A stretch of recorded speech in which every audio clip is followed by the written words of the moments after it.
Hello and welcome everyone to this Innovate to Build session on our product roadmap for PowerPack for Revit.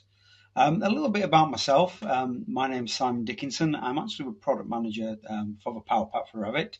I've actually been using Revit for over 20 years now.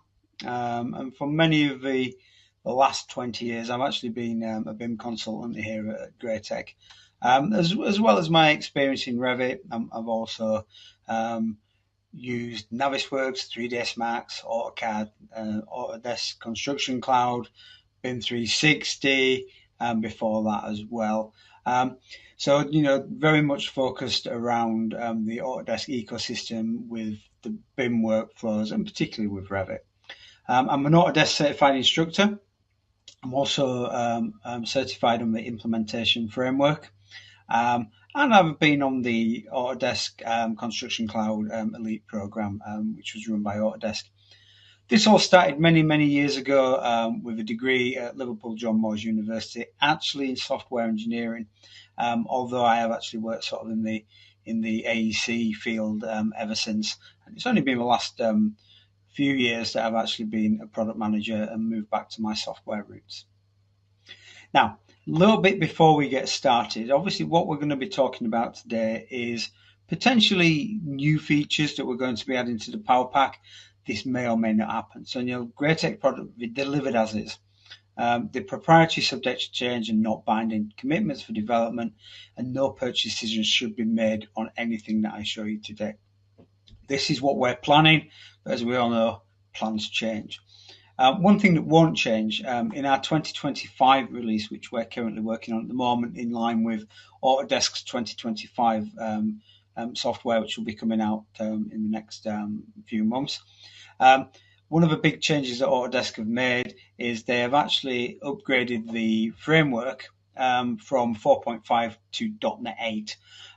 This is a big move. It's basically going to help implement some new technology, a lot of better cross-platform capabilities. Is the latest development tools going to boost security, ensures future compatibility from an Autodesk point of view. It broadens the possibilities for users and developers. The one thing you've got to remember is this is going to affect anyone that writes any form of plugin to the Autodesk software ecosystem. It's going to affect, from our point of view, the PowerPack for Revit, the PowerPack for Plant 3D, PowerPack for Inventor, and PowerPack for Advanced Steel. We do have a PowerPack for Vault, but Autodesk are not actually upgrading the framework on that just yet. So that's one good bit. Another thing that we're going to do is, and this is really useful for anyone that's got a large organization where you have many users and you want to install our products seamlessly. So you might want to do remote installation. Currently, we have two MSIs that need to be deployed as the installation. That's basically for because we have two separate modules, if you like, that build up our PowerPack for Revit. So what we're going to do is we are going to merge them into a single MSI. So this is going to make the installation process a lot simpler for your admin teams. They're only going to have to worry about remote deploying one MSI as opposed to two MSIs. So again, we're looking at this for, and even if you've only got 10 users, sometimes being able to remote deploy the software is really useful. It's just going to make things quicker. So, we've now got that one MSI that just allows seamless deployment. So again, really, really useful feature. And this has been requested by our customers. In conjunction with the single MSI, another thing that we're actually doing here is we're looking at streamlining the tools. What does that mean? It basically means that, as we've been developing the PowerPack, the PowerPack was first released in 2016. We've been adding functionalities to our PowerPack ever since, adding more tools, streamlining processes, enhancing what Revit already does. But some of these tools now have been superseded. So they've either been superseded by ourselves, as in, we had a tool called Export to DWG. We've now got the batch exporter, which gives us what export to DWG did. So being able to export our 3D views, our sheets and everything to DWG. But now we can also just send it straight to PDF, DWX, FX. So, we've got all these different ways of batch exporting as well as DWG. So there's no point having that tool in there. It's extra code, it's extra size, it makes the installation bigger as well. Some of our tools have been replaced by native Revit functionality. Problems that we addressed, for instance, 3D grids. We had a tool that could do 3D grids about 3 years before Autodesk had that. And as you may be aware, for the past few years, 3D grids has been a native tool. And there's various other tools in there. We haven't removed all of the tools that we've got that native Revit functionality has replaced, because in some cases we add additional functionality into our tool. So although Revit can now do that, we haven't removed them at all. And as I mentioned before, this is going to help with the installation size. It's going to help streamline things. We've actually removed 17 plus tools. Everything that's going to help us to better streamline the installation, make this smaller, it's going to install quicker, and you haven't got a load of tools in there thinking, should we be using the Revit tool or the Graitec tool?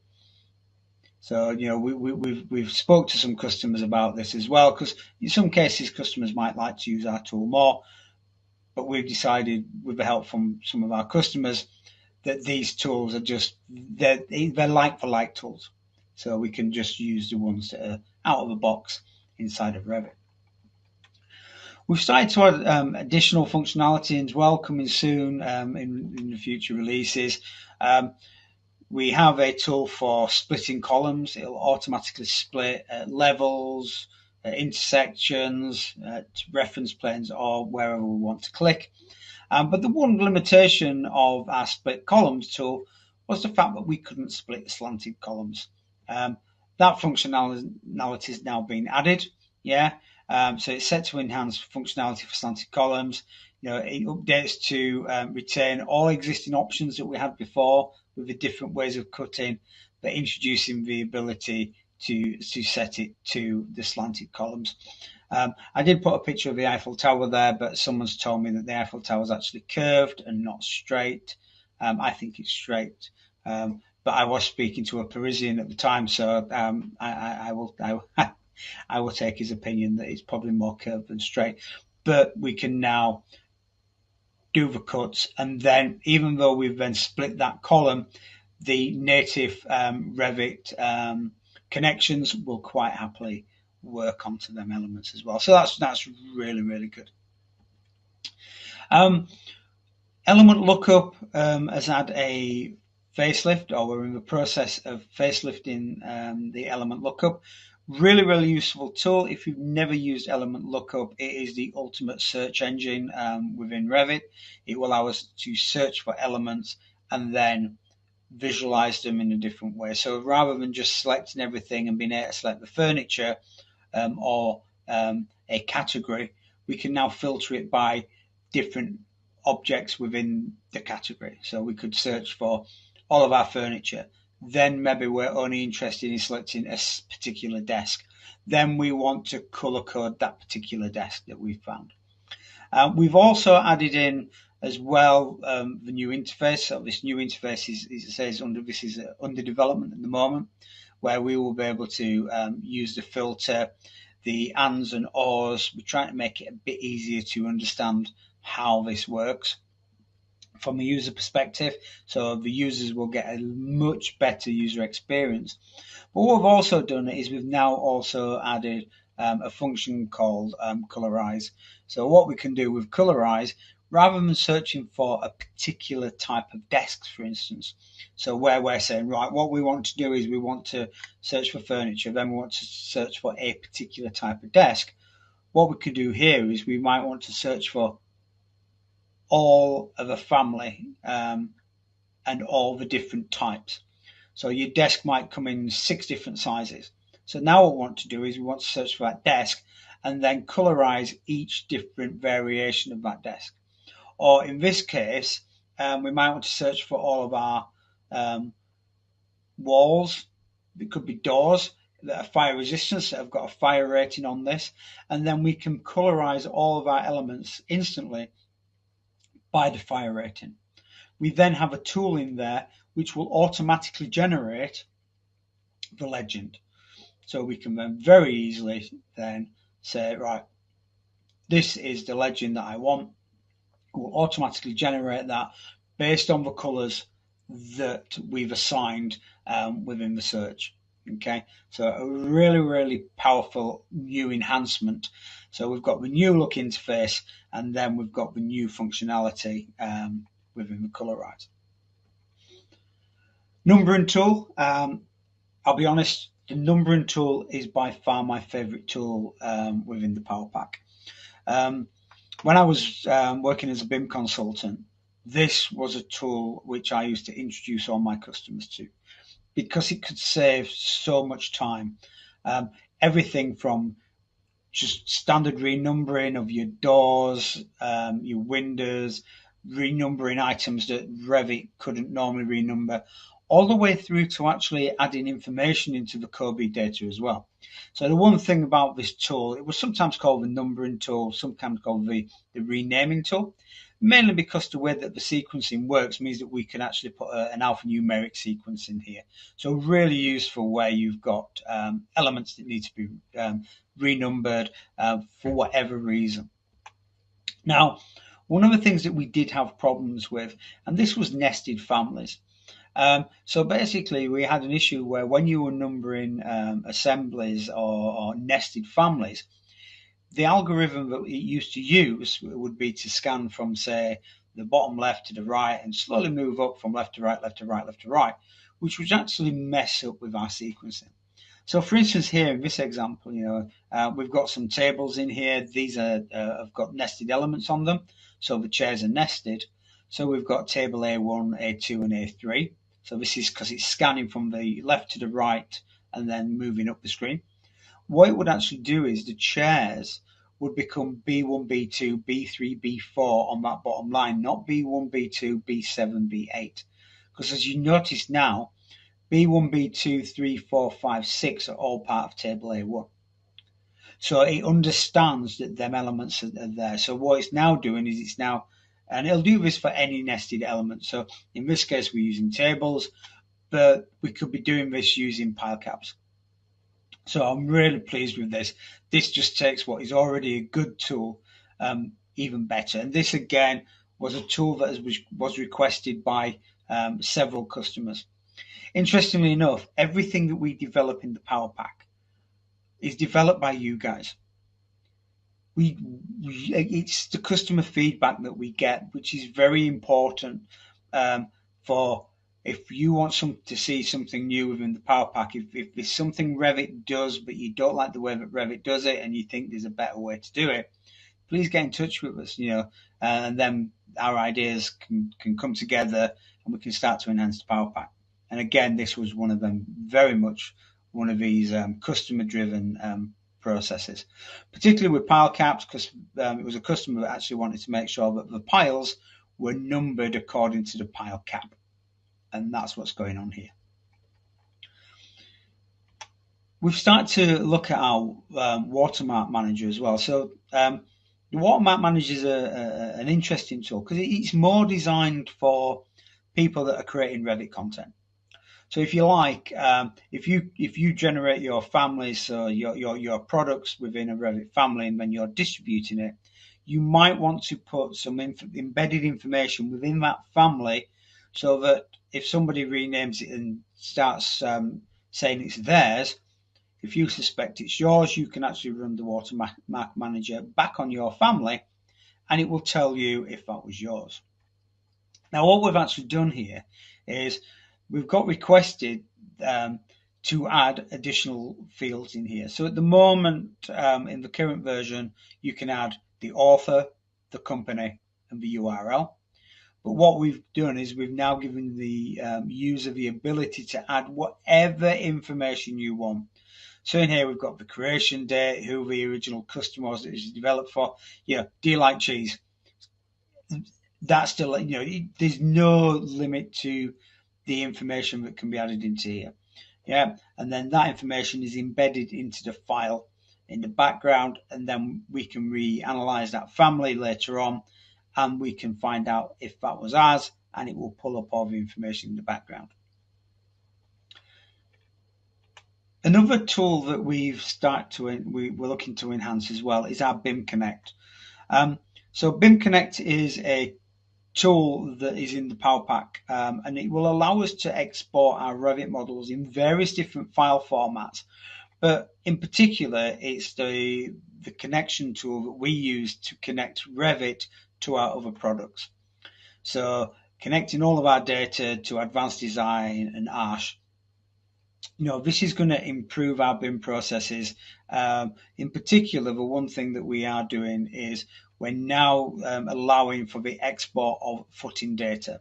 So all of our footings, whether this is isolated footings, continuous footings, it will mean we've got a much better workflow on how we can move any analytical information from Revit over into Advanced Design Arch. Now, in relation to that as well, we've added some additional tools in for our analytical check.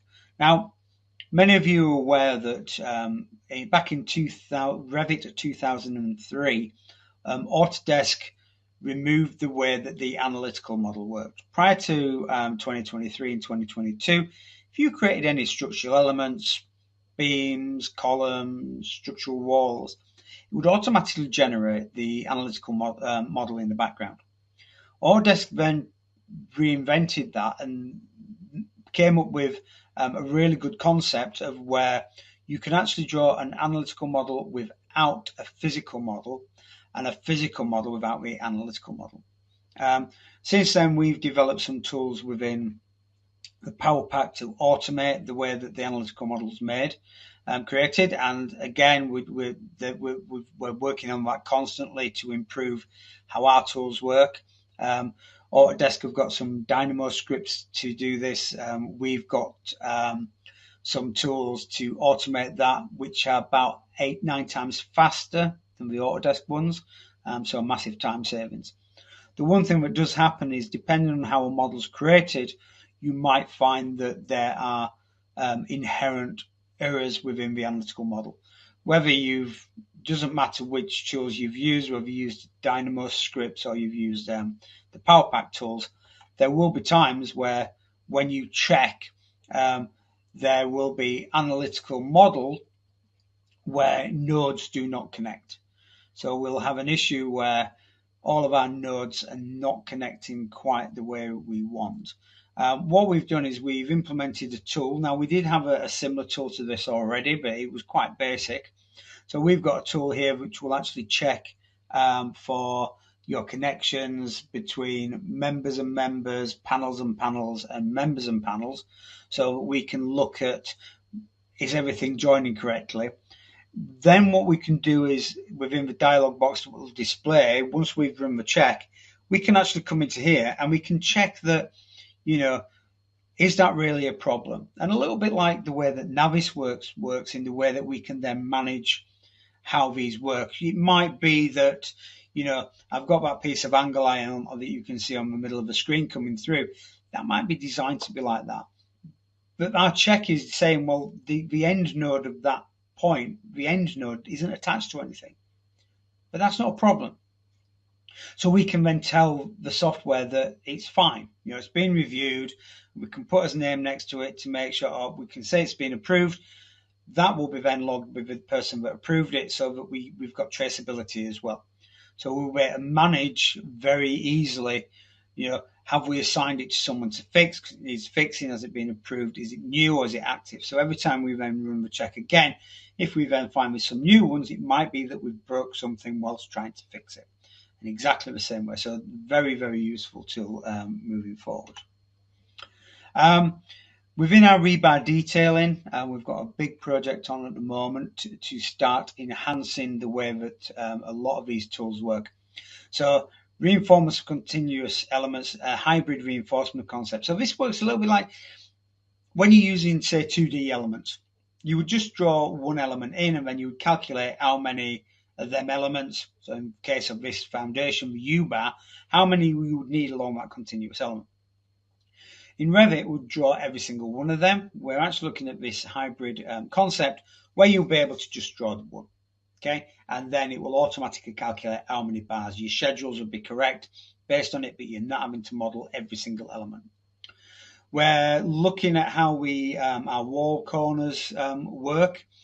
So how we can generate cages and groups for global quantification, so we get better information. In particular, you can imagine two walls joining. Some rebar will be classed as being in one wall, some will be classed as being in the other wall. This will just allow us to better group the bars that exist within that corner. Okay. And then various other information that we're going to look for rebar quantities, the rebar reinforcement ratios and the average rebar diameter as well. It will certainly help with the quantities and the information that we need to get out, particularly when we then start moving to fabrication. The other thing we're going to do as well is we're looking at how fabric modeling can work, because it's one thing that it does lack a little bit at the moment within the Revit system. How we can automate the symbols, creating to get the symbols on our elements, so that they're clearly readable in plans. Fabrics in spans and fabrics on the edges. Yeah, so being able to get fabric to actually wrap around the edges of slabs, walls, etc. Fabrics on support, area placement just by clicking a wall. And then also with a wall as well, when it comes to fabrics, you have to do both sides of the wall separately. And so we're also looking at the ability to basically reinforce both sides of the wall at exactly the same time. Okay, so that's within our concrete PowerPack as well. Loads of new features coming. Loads of things in plan.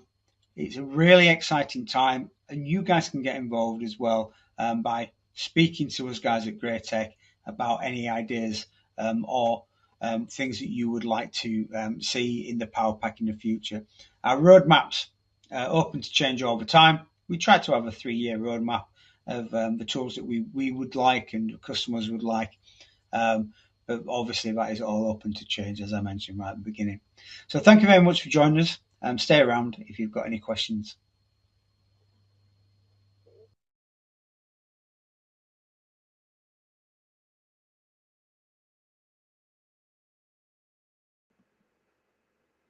Cool. Thank you very much for joining me for this session. I really do appreciate you spending some time. If you do have any questions, if you've got any sort of feedback on the PowerPack and the future of the PowerPack and where we take it, please do pop it in the chat. It's nice to see sort of some people from various different countries around the world. It's always good to see you all here. I appreciate that. You can download a trial of the PowerPack as well. If you want to go to our website, you can download the current version, which is currently at 2024.1 as a current version, so you can actually get that together.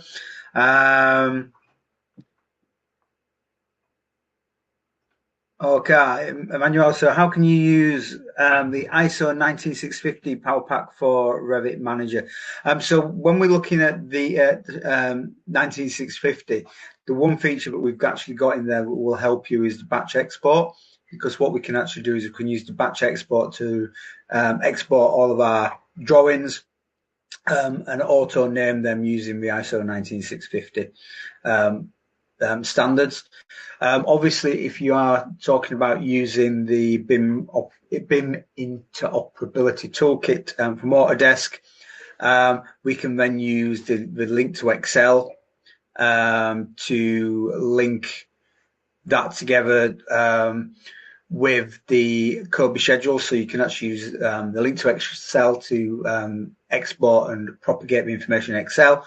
You can use the renumbering tool as well to start to propagate the Kobe information as well. So, there's a few tools actually in the PowerPack already that will actually help you to propagate that information into your BIM models using 19650 standards. Which is really good. Obviously, a lot of the tools in the PowerPack are multidiscipline as well, which is something that I'm really keen on. I know I talked to you about the future of our reinforcement tools, which is the vertical that sits on top of the PowerPack for Revit. But the majority of the tools are basically, doesn't matter what you do inside of Revit. Them tools are actually there, and they're the tools that I'm really keen on, because they're the tools that are going to benefit everybody. We do have some industry specific tools, but the majority of them are multidiscipline. Cool, just reading that. Thank you very much. I'll get some good feedback, so thank you. I appreciate that. Yes, we are always interested in ideas. Some of the things that we're looking at the moment is we are looking at an MEP specific vertical. So just as we've got the reinforcement tools, if any of you are mechanical engineers out there, and we are just putting together a spec of tools.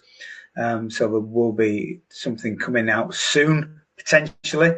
But as I mentioned at the beginning, with the caveat on the slide, we've got a lot of things in the pipeline, and then may or may not happen. But this is the exciting part of this, is understanding where the PowerPack is going to go in the future and what functionality is going to be available. And if you've been watching some of our other Innovate to Build sessions, particularly, you'll notice that AI is getting mentioned as well.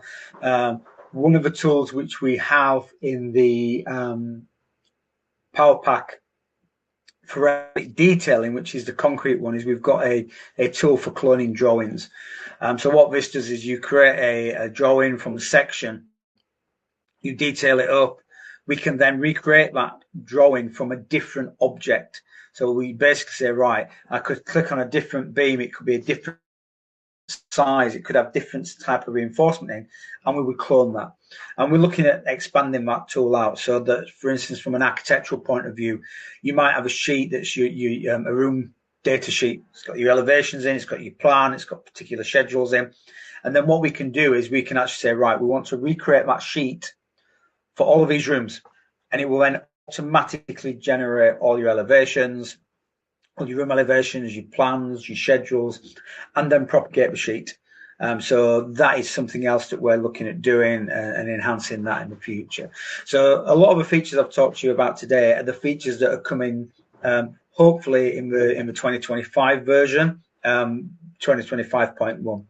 But we do try to have sort of an extended roadmap for 3 years. So there's a lot of features in that roadmap which will be coming further down the line in the later versions as well. So all very exciting times, particularly when we start looking at how AI can sort of enhance the automation of day-to-day tasks. It's all about gathering the data, but if we can give it a template and then get the software to basically help us and to speed our processes up. I don't think AI is going to make any of us redundant anytime soon, but it might actually speed up our day-to-day jobs and help us get the projects out of the door quicker. So if anyone's got any other questions, and it could be anything to do with the PowerPack, it doesn't have to do with the roadmap. As I say, I've been using Revit and for a long time, and obviously I've been using the PowerPack myself since we first released it. And so it's only the past couple of years that I've actually moved to a product manager for the PowerPack for Revit, and it was because I was passionate about the tools that we were adding and how, even from my point of view as a BIM manager stroke consultant, the tools that I wanted and things that I needed in the software to speed things up for myself and for my customers on a day-to-day basis. So, we are open to ideas. If you want to, you can reach out to me. If you've got any ideas, reach out to me at simon.dickinson@graitec.com. I'm more than happy to receive them. We are looking at a new system at the moment, which will make it easier for customers to actually vote on our roadmap. So that will be going live later this year, I hope. And then you will be able to see what our product roadmap is and vote on the features that you feel will be most beneficial. So if you ever go to the Autodesk roadmap, their public roadmap, you can do it on there, and we're looking at putting something in very similar. So that will be exciting as well, because it'll mean that we can receive your feedback a lot quicker. So I do appreciate that. Let's just reset the chat just to make sure. Sometimes I don't update all the time. There we go. Cool. So as I say, feel free to drop any questions in, because I appreciate that you'll be all multidiscipline. You might not all be all architects. So and we appreciate that particularly from an MEP point of view, we're probably quite limited in there as well. If you are in the UK, we are about to launch one of our other products that's only been available in France for building analysis. So that's coming soon. So that'll be cool. So yeah, the numbering tool. Unfortunately, I've not got Revit open on this machine, but yes, what if you actually have a look on YouTube? On the Graitec channel, there is a few webinars on there on how the numbering tool works. So, the numbering tool was designed because Revit itself only has, it only auto-enumerates certain categories, doors, windows, but it's limited. And also the way in which it numbers for doors and windows, it numbers them in the order that you place them. Now, the order that they're placed is not necessarily the order that we would normally number that type of items in. So 99% of the time, you're going to have to round and renumber them.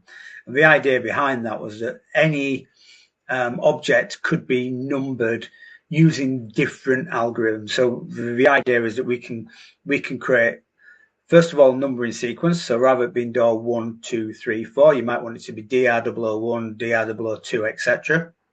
So we can set a numbering sequence in, and then we can actually set how that's then numbered. So do we want to scan from the bottom left-hand corner up? Do we want to number them in the order that we pick them? So we just go around and we pick each door in turn in the order that we want them to number. Do we want to number doors based on the rooms? So then we can start to link other data within Revit into the numbering sequence.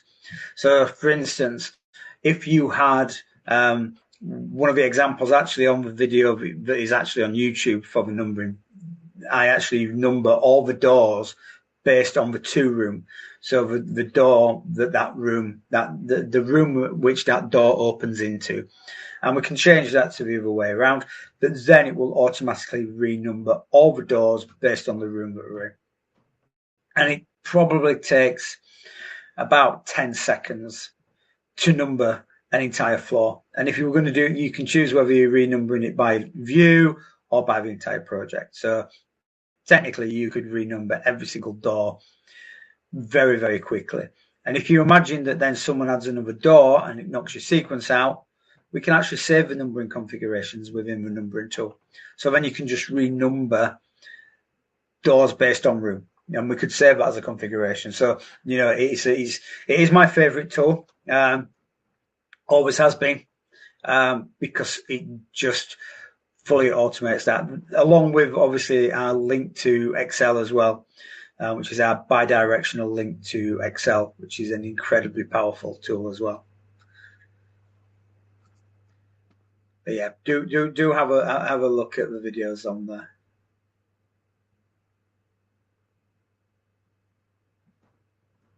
Cool. Thank you for your feedback. I really do appreciate that.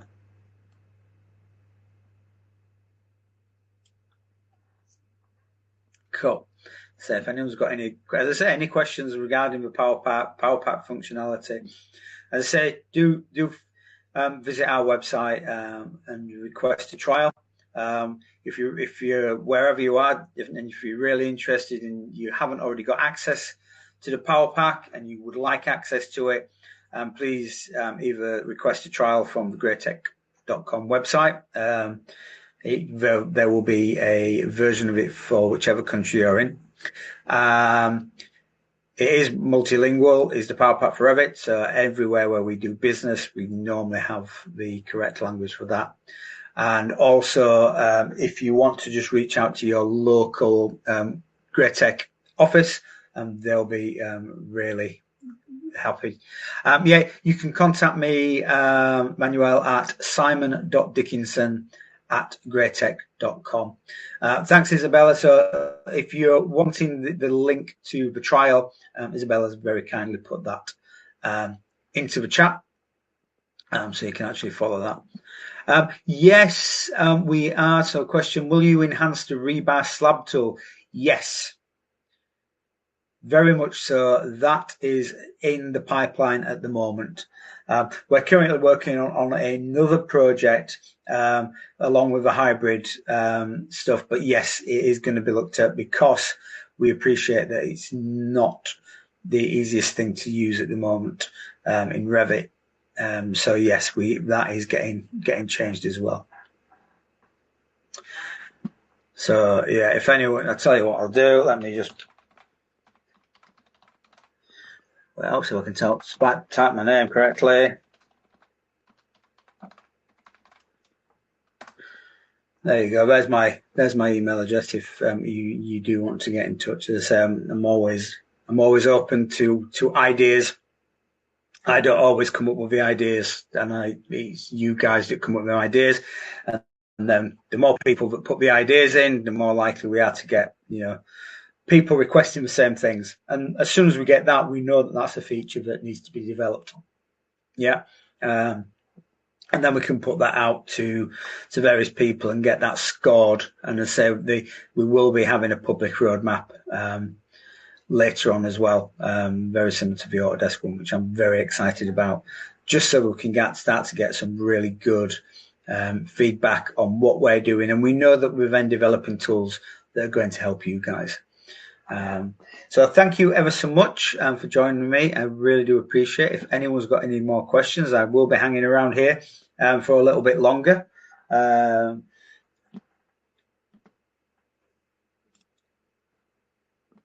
So feel free to put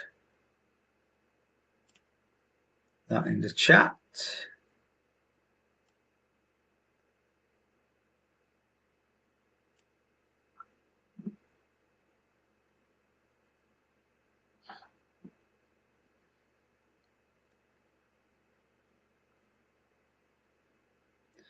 And say if there's any questions that you want to ask, not quite sure if you want to ask them in open forum again, feel free to just drop me an email on my email address there.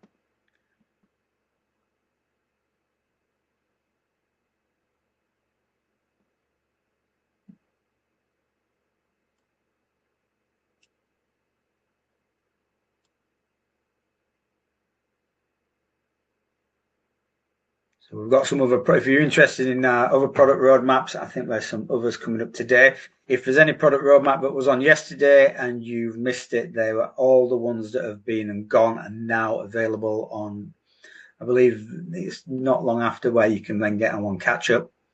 So you can actually watch the webinar recordings, and this one will be no different. It will appear in the on-demand section afterwards. So even if you've come to this one and you wanted to be watching the advanced steel stairs and railings one, then you've still got the opportunity to watch them. So we do know that there's obviously some overlaps within some of the classes, and we do appreciate you coming along. We enjoy doing these sessions on the Innovate to Build, also known as BIM Up, for the past few years. We obviously rebranded this year, new platform. So we do really appreciate your time that you give to attend these sessions. Obviously, this is one where everything I've talked to you about, you can't play with yet. Hopefully by June, you'll be able to play with the features in the 2025 version of the PowerPack. So that's all exciting. But please do look at some of the other absolutely amazing sessions that we've put on out here.